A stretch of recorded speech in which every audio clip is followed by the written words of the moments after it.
Dami kong pinagdaanan at hindi yung madali. Kahit na gano'n, mas pinili ko pa rin. Paikli namin ng buhay, ang bilis na madali, yeah.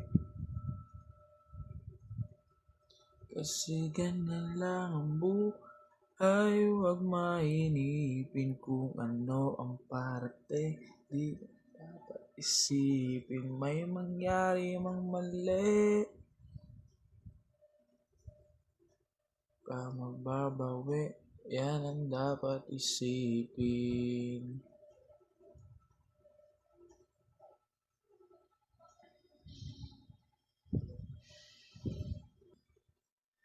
Nangako na kapag mag 2026 na ay aayusin na. Pero ganoon talaga no.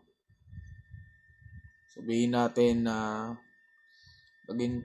naging consistent sa first month ng ngayong taon at the rest ay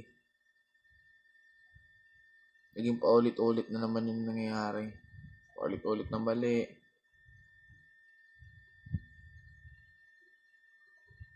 Mali.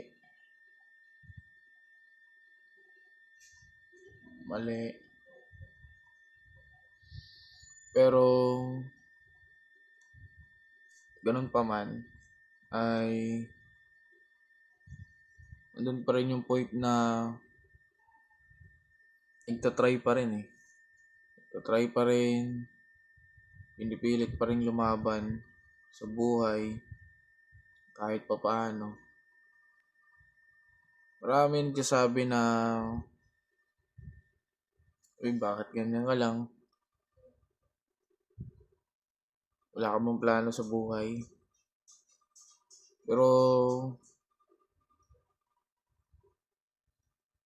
ganun kasi talaga eh. Maraming mga tao na talagang hindi makakaintindi sa kung anong gusto mong patunguhan. Kasi hindi naman kayo parehas ng gusto eh. Meron siyang gusto, yun yung ginagawa niya, pero may gusto ka, yun din ang ginagawa mo. At yung hindi maintindihan na, darating din talaga yung time na papasalamat na lang tayo sa sarili natin dahil pinili nating lumaban. May naisip na tayong bagay na tama, gawin na natin. Kasi matindi talaga yung pagsisisi. Meron pa tayong lakas. Bata pa. Subukan na natin yung mga bagay na mahal natin. Gusto talaga natin. Na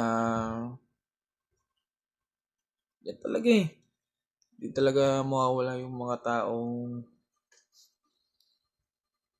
akala mo kapag nag-open ka sa kanila ay susuportahan ka. Pero hindi na lang. Dapat na lang nating gawin. Dapat kong gawin ay manahimik na lang. Manahimik at execute na lang yung mga plano, mga bagay na gusto natin. Pero ani naman yung marami kang mga kasama dyan, pero lahat naman yan ay hindi tunay. Wala din. Mas maganda na yung may isang sumusuporta sa ngayon ng pure talaga. Pure talaga yung pag-support niya sa'yo. Lahat naman nakakaranas ng paghihirap eh. Magandang libangan din yung kapag nilalaman ka na ng pag-iisip ay maglinis ka ng bahay, maglaba ka. Paghuhugas naman ng plato, ano na yan eh. Basic yan eh. Basic na madalas hindi nagagawa.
Sa dami na maling nangyari,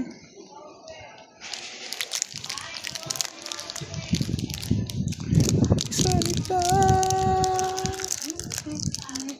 kayo na.